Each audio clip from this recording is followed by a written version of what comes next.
Purple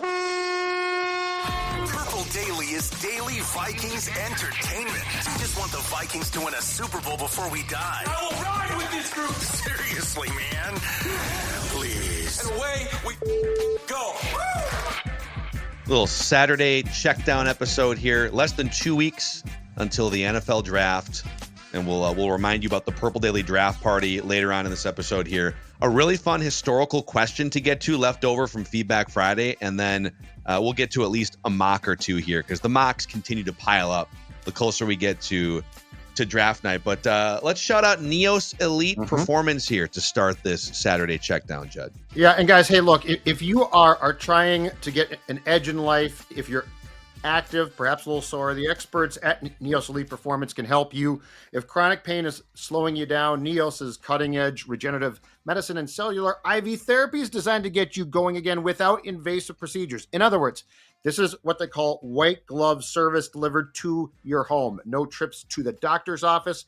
The team at Neos is going to come to you. They're going to help you. So if back or knee pain is making everyday tasks feel impossible, stop suffering now. Neos' therapy is designed to reduce pain, restore function, and get you back to doing what you love. No surgery, no downtime, just results. Schedule now at neoselite.com. That's Neos elite.com. Also on their site, because this is a lot of groundbreaking things. Go check on it. You'll be incredibly impressed. If you are looking to get rid of that pain, get back on, I don't know, the golf course, the basketball court, neoselite.com is the place to start. Okay, this is from Brian Van Gelder. He says, I'm curious if you guys are able to take a look at the NFC Championship games that the Vikings have been in, starting with the 98 NFC Championship game, to determine how many plays it would have taken to go the other way and get the win in those games to make it to the Super Bowl. Well, how close were they in any of those games, or how far were they? Like, if it was if this play would, I think there's a couple different ways to interpret it. yes, there are. Like in 2000, they got beat 41-0, and so therefore you would have needed 6 or 7 touchdowns in order to. Yeah. But you could also say, like, in the 17 NFC Championship game, the start. You start 7-0. If Case doesn't throw the pick, is that play enough to swing the momentum so that you don't get beat by 4 touchdowns? So this is kind of a fun exercise. Starting with the 98 NFC Championship game, how many plays away were they? There's the Gary Anderson kick when they were up 7, which would have made it 10 with like 2 minutes to go. That basically ends the game. Yep. So they were one play. Although the missed kick didn't cost them the game officially, and I feel like now in retrospect, history is like, Gary Anderson missed the winning kick. Well, he technically didn't. But that being said, it's one play. Yeah. Because if he makes that, the game is done, essentially. You could also say at the end of the first half, Randall Cunningham got strip sacked, right? Chuck Smith, yeah. And then the Falcons punched in for a touchdown. Yeah. And I mean, the problem with the 98 game, you guys, there were so many plays that they screwed up. You know, Moss dropped a pass. Who was it? Was it Robert Griffith in the end zone who dropped the pick? Yeah. He dropped a pick in overtime, right? When the Falcons when the Falcons were like, and it would have put the Vikings like in field goal range, I think, wasn't it? Yeah. So in that game, there's one play, but there's probably 5 plays that you could pick out as one play that swings that game. I would say, just going back to the end of the first half here of that game, the Vikings were up 20-7. They had the ball at their own 18-yard line. It was a 3rd and 10 with a minute to go. And they had the best offense in NFL history, so they're going to drop back and try and throw a pass. It's funny, they were aggressive then, trying to get into field goal range. Later. So they shut it down at the end of regulation. Yes. In the same spot. But Cunningham dropped back to pass. Chuck Smith came around, strip sack, ball on the ground, recovered by Travis Hall at the Vikings 14-yard line. And then one play later on the 1st and 10, Chris Chandler hits Terrence Mathis for a 14-yard touchdown. So with a minute left in the first half, Vikings up 20-7. Even if they just like go into halftime and it's 20-7. All right. Instead, Falcons score a touchdown, make it 20-14, all the momentum going into the half, only down by 6.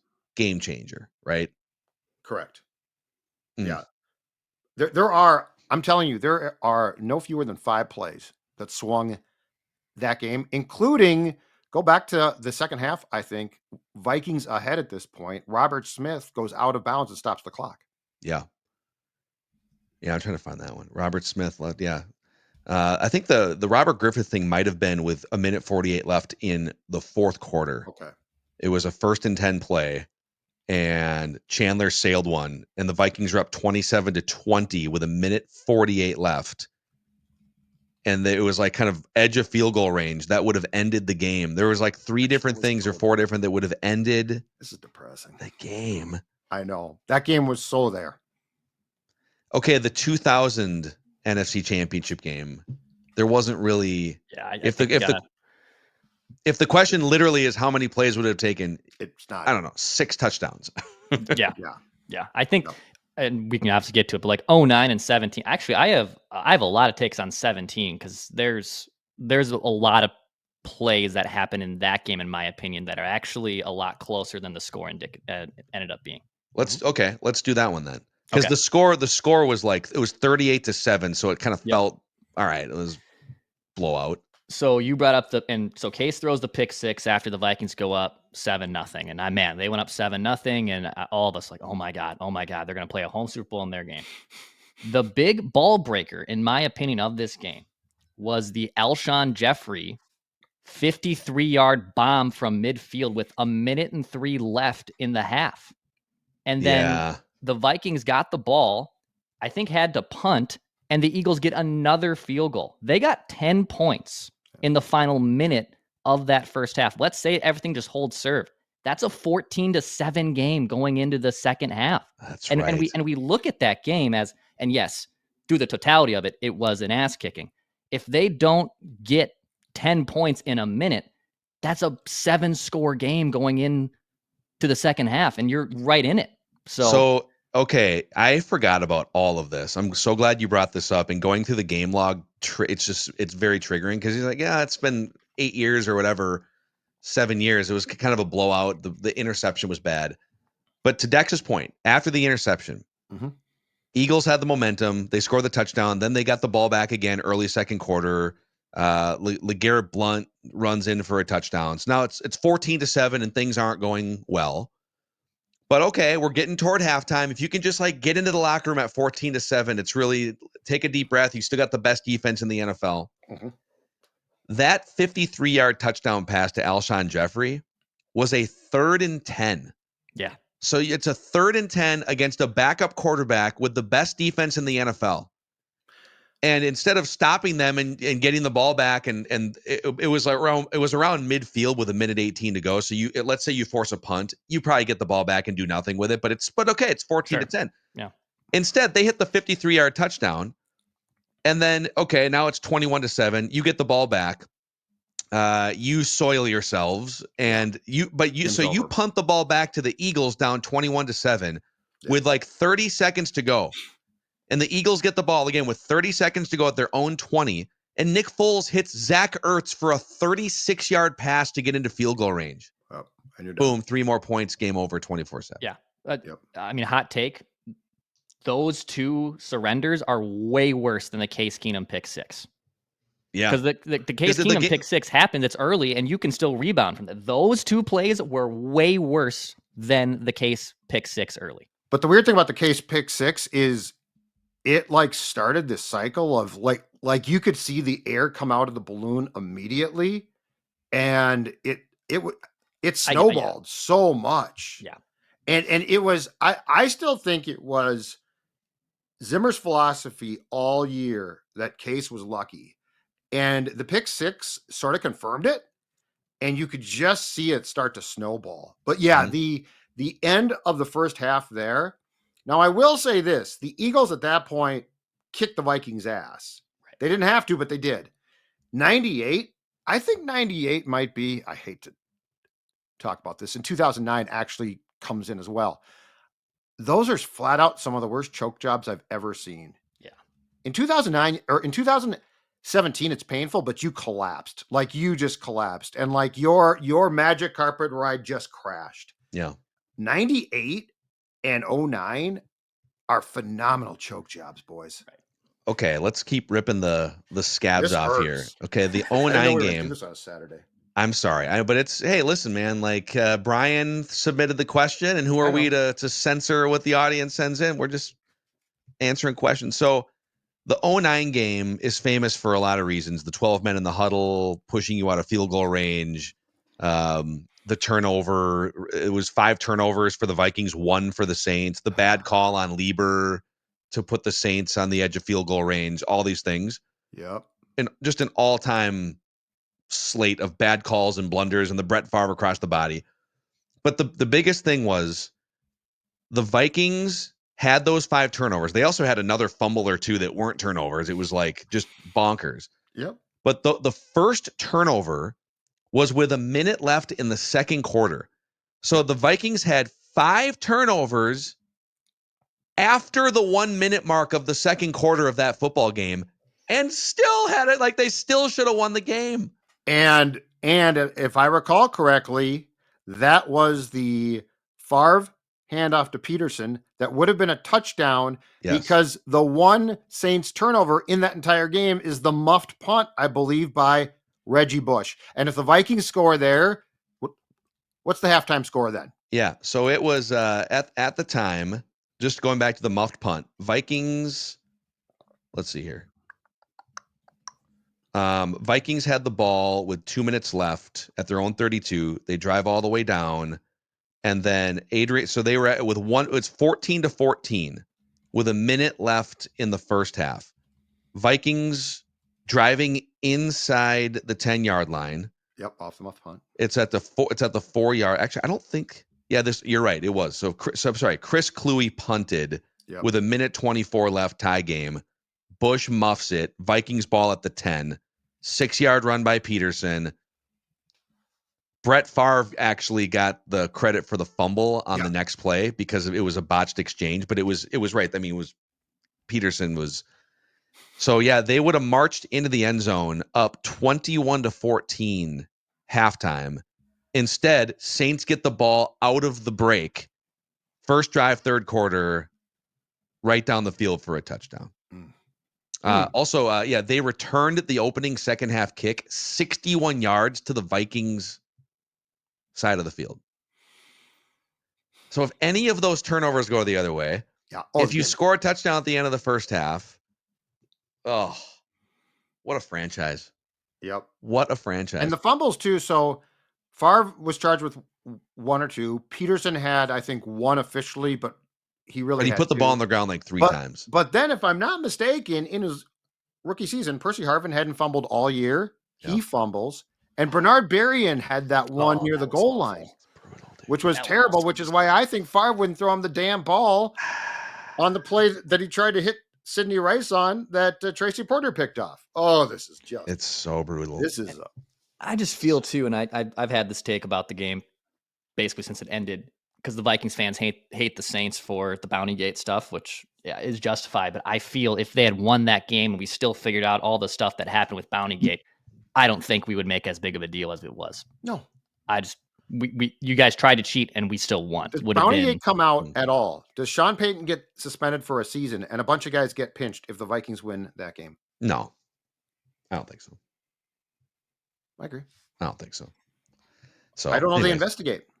Boy, that was a dark trip down memory lane. That was a tough weekend episode. It's supposed to be light and happy on a Saturday. Well, I think I need a beer after that. So maybe Blackstack can help me out with that. Blackstack Brewing, which is you can find their tap room in St. Paul, the second largest tap room in the state of Minnesota. Awesome place to hang out, bring friends. 190-inch big screen TV. They always have things going on. Plus, if you're not that into beer, and they do craft world-renowned beer, by the way. They have hard seltzer cocktails, boozy slushies, root beer too that they brew themselves. Oh, God, I love a good root beer. You can find out more about what's going on at blackstackbrewing.com. That's blackstackbrewing.com. Their sister brewery, Bricksworth in the North Loop, is hosting the pregame Celebrash for the 2025 Purple Daily Draft Party presented by Standard Heating and Air Conditioning. So from 3:30 to 5, we're going to be hanging out at Brixworth in the North Loop, diagonal from the Fillmore, which is where the draft party is going to be at. So Thursday, April 24th, 3:30 to 5 at Brixworth, and then boom, over to the Fillmore, hanging out until the 7 o'clock curtains are pulled back and we go live.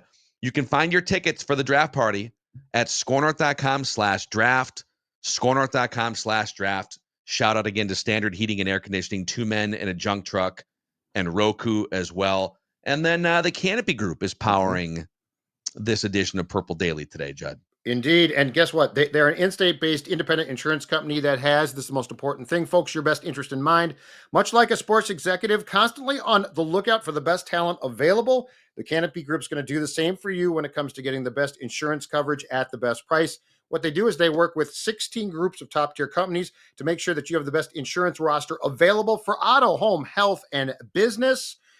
When it's time to go in and renew the Canopy Group, what they're going to do is they are going to look at the best deals possible. So no status quo here. They're trying to help you all the time. Give them a call, 1-800-967-3389, or check out their website, thecanopygroup.com, as you see right there on the screen, thecanopygroup.com, making sure that your insurance roster is the best possible. I want a mock.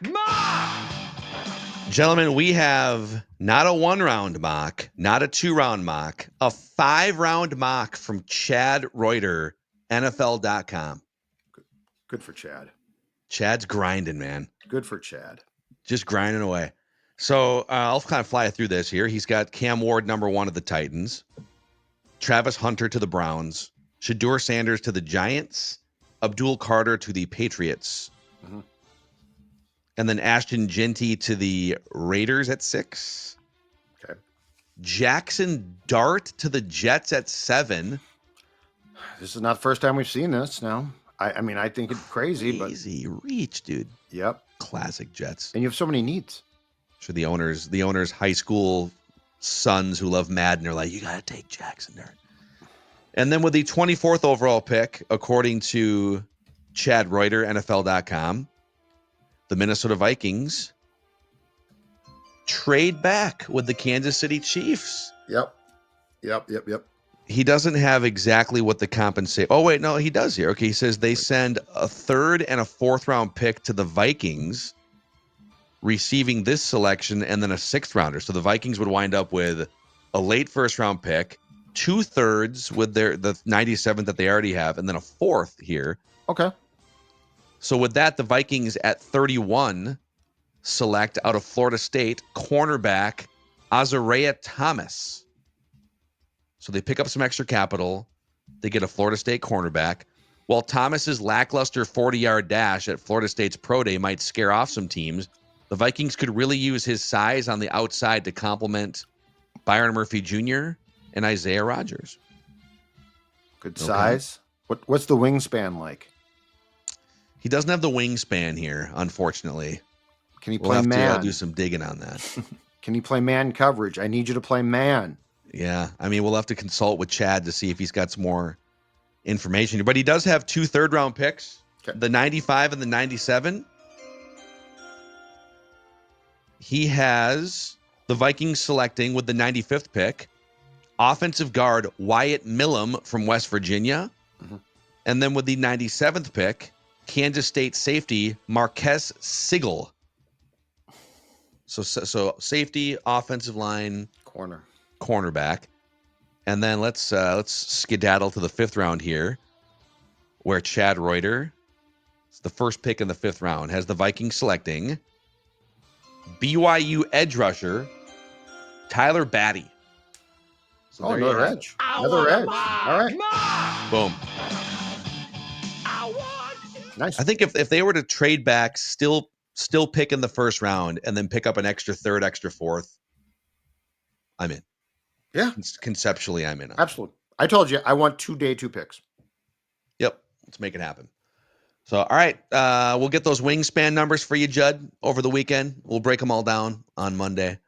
By the way, speaking of Monday and NFL Network here, our guy Greg Rosenthal, the world famous Greg Rosenthal from the NFL Daily podcast, NFL Network, is going to make his debut on Purple Daily. So we'll chop it up with him and get his takes on the Vikings from his perspective. But yeah, enjoy your weekends, everybody. He's Judd, he's Dex, I'm Phil, and we just want the Vikings to win a Super Bowl before we die.